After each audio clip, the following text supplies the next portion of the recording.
Biasa 100 tahun sebulan.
Berbakti pada masyarakat,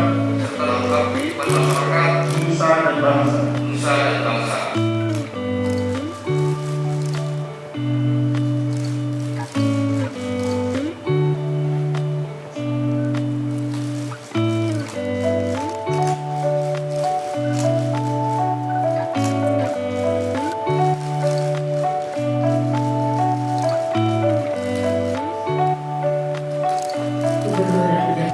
Saya percaya bahwa saudara akan melaksanakan tugas dengan sebaik-baiknya.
Yang paling urgent. Pertama pasti nangani COVID.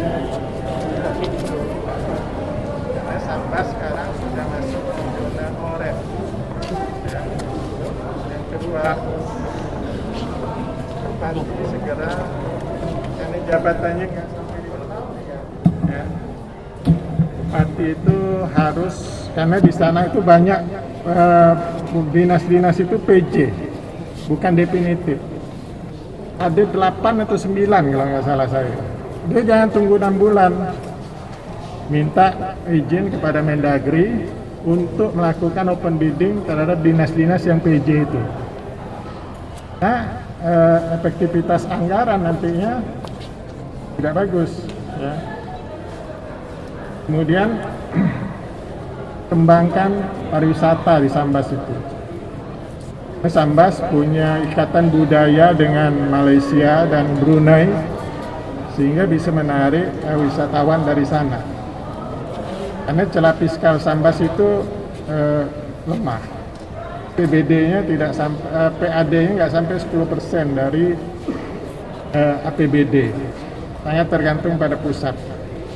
Sehingga saya harap ini bisa jadi perhatian Sambas. Pendidikan juga harus diperhatikan karena Sambas ini kan dulu gudangnya pemikir intelektual ya, harus dikembalikan itu apa?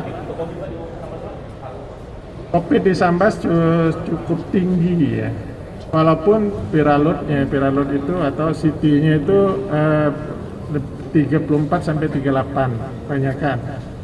Tapi bornya atau tempat masuk rumah sakitnya itu sudah terisi 42% lebih. Ya. Yang paling tinggi itu Pontianak, ada lebih dari 70% Pontianak. Nah, saya harap ini jadi perhatian bagi Sambas. Wilayahnya sangat luas, perbatasan lagi. Kalau yang perbatasan kita tangani. Mereka harus lakukan tracing dan testing sebanyak-banyaknya. Nah, kita lakukan testing, kita bisa memisahkan orang yang positif dengan negatif.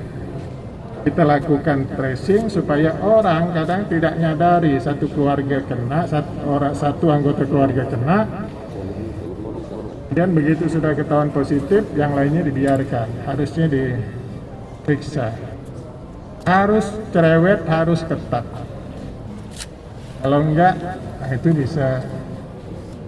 Kemudian ke depan Sambas harus mengembangkan rumah sakitnya menjadi rumah sakit yang lebih modern. Ya. Pak, bor Kalbar Pak secara umum 60-an 3% nih Pak. Ya. Bagaimana Pak untuk menekan supaya bor kita tidak semakin Pertama tambah ruang rawat inap untuk COVID. Ya. Karena saya lihat ada yang bornya 100%, padahal cuma satu tempat tidur. Ya. Harusnya buat mungkin ya minimal 40% lah ya. 40% rumah sakit itu isinya itu. Sudarso juga saya suruh tambah. Sudarso ditambah. Nah, tingkat keterjangkitan sekarang cukup tinggi. Dulu kita nggak pernah 100-an ya. Sekarang rata-rata di atas 100. Mudah-mudahan bisa turun. Tapi kalau lihat model masyarakat seperti ini, wartawan juga nih, ya, saya itu khawatir betul. Gitu. Misalnya nih,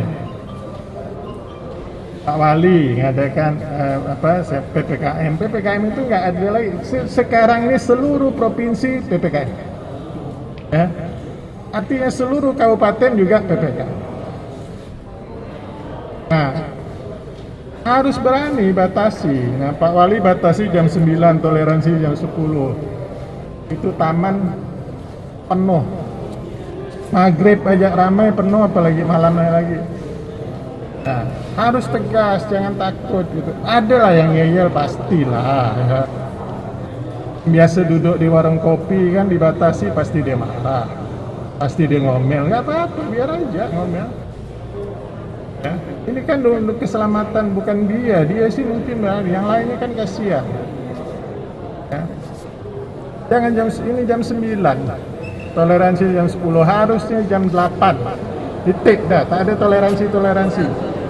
Kalau untuk penambahan tempat tidur di Sudarso itu Pak, harapannya ditambah sekitar berapa lagi Pak? Saya sudah instruksi saya kepada seluruh rumah sakit kabupaten kota itu ditambah antara 20 sampai 30%. Ya. 20 sampai 30% bor kita akan turun kalau kasusnya landai. Di beberapa kabupaten kasusnya cenderung meningkat. Ya. Nah, yang bagusnya ya, yang untungnya lagi mereka melakukan testing banyak sehingga kita sudah tahu dari awal ya bahwa CT-nya itu antara 34 sampai 38 kebanyakan ya. Saya lihat 50% itu 34 sebenarnya. Nah, kalau sudah 12 sampai 25 itu baiknya pasti ada gejala. Itu yang akan memenuhi rumah sakit. Udah ya saya? Udah ada. Terkait pekerja migran Pak yang masuk dari perbatasan harus jadi seperti apa Pak? Kalau PMI sekarang ini sudah ada kurang lebih 18.000 ya. 54%-nya itu orang luar Kalbar. Nah, yang di luar Kalbar ini di karantina di Pontianak dia baru boleh pulang ke daerahnya setelah di PCR 5 hari karantina. Kalau yang daerah-daerah lain seperti Sambas itu dikarantina di Sambas, yang di Bengkayang karantina di Bengkayang, ya, dia harus dikarantina. PCR-nya 2 kali, masuk dan ketika selesai karantina. Ya. Nah, sampai hari ini yang positif lebih 100 ya. Yang dirawat di rumah sakit jiwa ada 1, yang melahirkan 1, yang lainnya udah pada balik ke kampungnya masing-masing. Ada yang dari Sulawesi, ya, NTB, NTT. Pertama mungkin ucapan terima kasih kepada seluruh masyarakat Kabupaten Sambas yang selama ini telah membantu, mendukung dan memberikan hal-hal yang positif buat pemerintahan Kabupaten Sambas. Tentu ini sangat membanggakan buat kami.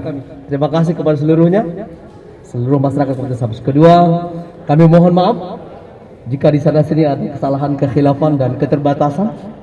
Selama kami memimpin, dibukakan pintu maaf yang selebar-lebarnya.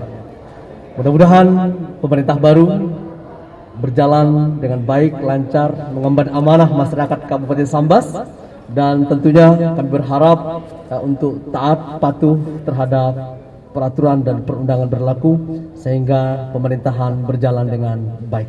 Saya pikir itu. Ya, menjadi masyarakat biasa dan insya Allah banyak aktivitas bermanfaat di masyarakat, baik itu aktivitas sosial, pendidikan, dan kemanusiaan. Insya Allah akan menjadi pekerjaan-pekerjaan yang mulia buat kami. Terima kasih. Apa ke depannya Pak masih kepengen terjun ke dunia politik Pak? Semuanya telah tertulis di Lauhil Mahfuz. Jadi bisa semuanya dan bisa mungkin semuanya. Ya. Pak, program harinya Pak. Assalamualaikum warahmatullahi wabarakatuh.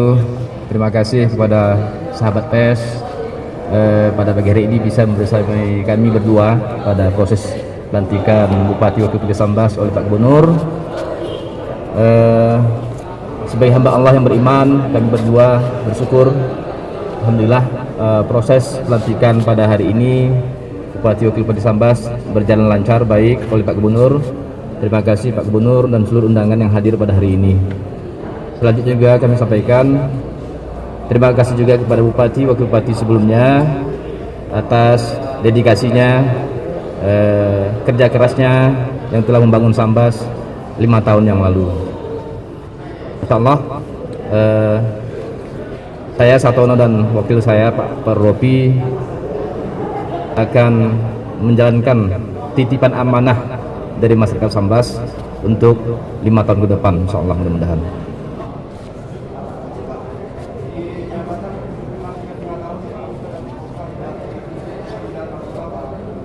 Insyaallah kalau kita serius ya 3,5 tahun sudah lumayan. Apa artinya 5 tahun 10 tahun kalau tidak serius ya. Pak, langkah awalnya seperti apa Pak? Kita tidak memakai 100 hari atau berapa hari, kita tancap gas mulai habis pelantikan. Karena memang depan mata banyak sekali PR-PR kita ke depan, terutama kondisi pandemi ya COVID-19 masih belum berlalu. Itu mungkin barangkali fokus kami berdua ya untuk ke depan bagaimana melandaikan, mudah-mudahan tentu ini semua bupati wakil bupati tidak bisa bermaksimal, harus dibantu oleh seluruh komponen masyarakat termasuk media massa pers yang ada di sana insyaallah untuk ikut memberikan edukasi kepada masyarakat Sambas khususnya.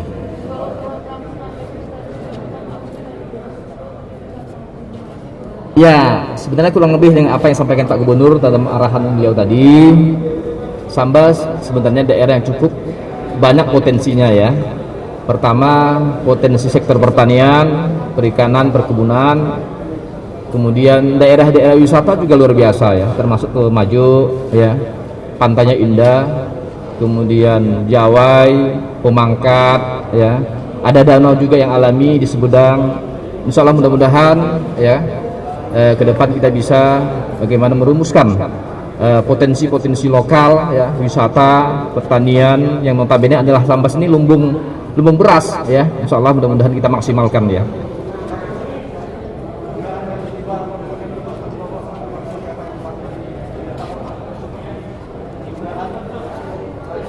Saya mohon maaf, no comment.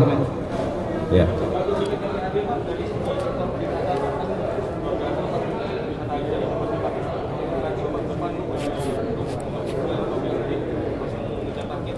Iya, kita akan siapkan grand design pariwisata Sambas, sehingga kita bangun wisata itu tidak sembarangan ya, jadi teratur ya. Ada konsep yang kita buat, insya Allah.